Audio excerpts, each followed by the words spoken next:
আজকের এই ভিডিওটি শুরু করার আগে আমি তোমাদের জীবনের মূল্যবান সময়ের মধ্যে থেকে কয়েকটি মিনিট চেয়ে নিচ্ছি। আর সেই সঙ্গে অনুরোধ রইল ভিডিওটি সম্পূর্ণ দেখবার।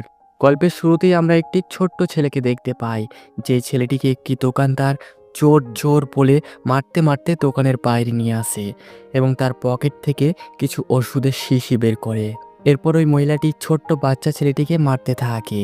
আর এমন দৃশ্য দেখার পর পাশের রেস্টুরেন্টের এক মালিক সেখানে চলে আসে আর ভদ্রমহিলাকে মারতে বারণ করে।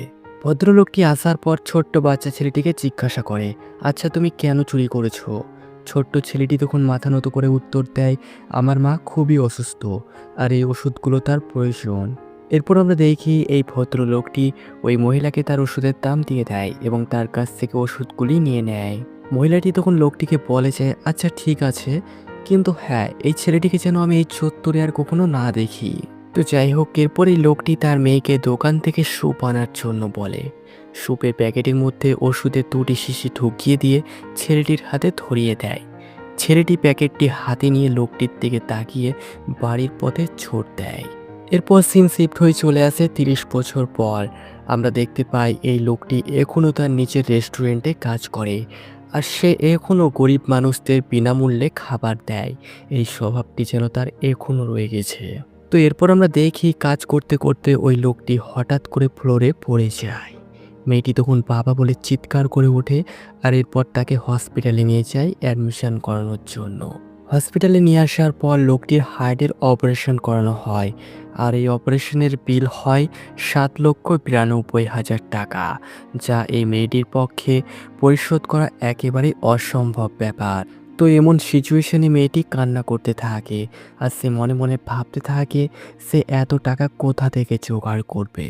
পরের দিন মেয়েটি হসপিটালে চলে যায় এবং ডক্টরের সামনে মাথা নত করে চুপচাপ বসে থাকে। সে মনে মনে ভাবতে থাকে এত বড় একটা অ্যামাউন্ট সে কীভাবে জোগাড় করবে। এরপর সে সোজা বাড়িতে চলে আসে। বাড়িতে আসার পর মেয়েটি সিদ্ধান্ত নেয় যে সে তাদের একমাত্র দোকান অর্থাৎ রেস্টুরেন্টটিকে বিক্রি করে ফেলবে। আর এরপর সে একটি বিজ্ঞাপন দিয়ে দেয়। আর এরপর সে এখান থেকে নিরাশ হয়ে হসপিটালে চলে যায় তার বাবার কাছে এবং তার বাবার বেডের পাশে ঘুমিয়ে পড়ে।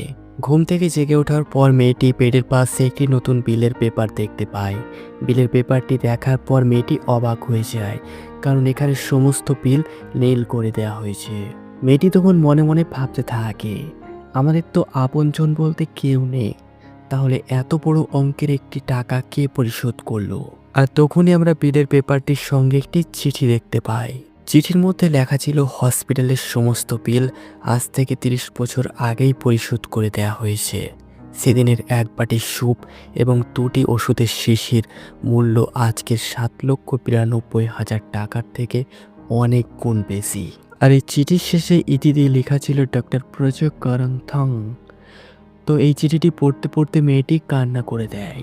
তো যাই হোক, মেয়েটি তখন বুঝতে পারে যে তার বাবা আজ থেকে প্রায় 30 বছর আগে যে ছেলেটিকে এক বাটি স্যুপ এবং 2 বোতল ওষুধ দিয়ে সাহায্য করেছিল, সেই ছেলেটি তার বাবার আজকে প্রাণ বাঁচিয়েছে। তো এটাই ছিল থাইল্যান্ডের দ্য ডক্টর অফ লেজেন্ডের জীবন কাহিনী। তো আজকের এই গল্পটি তোমাদের কেমন লাগলো অবশ্যই কিন্তু নিজের কমেন্ট বক্সে জানাতে ভুলবে না। তো আজকের এই ছোট্ট গল্পটি থেকে কিন্তু একটা বিষয় শিক্ষণীয়, আমরা যেমন কর্মই করি না কেন, কর্মের ফল কিন্তু আমাদেরকে ঠিকই একদিন না একদিন ভোগ করতেই হবে। আমরা যদি সৎকর্ম করে থাকি তাহলে কিন্তু তার ফল মিষ্টি হবে, আর যদি অসৎকর্ম করে থাকি তাহলে কিন্তু সেই ফলে আমাদের তিক্ততার স্বাদ গ্রহণ করতেই হবে। তো চলো আজকের মতো বিদায়, দেখা হচ্ছে আবার পরের কোনো ভিডিওতে।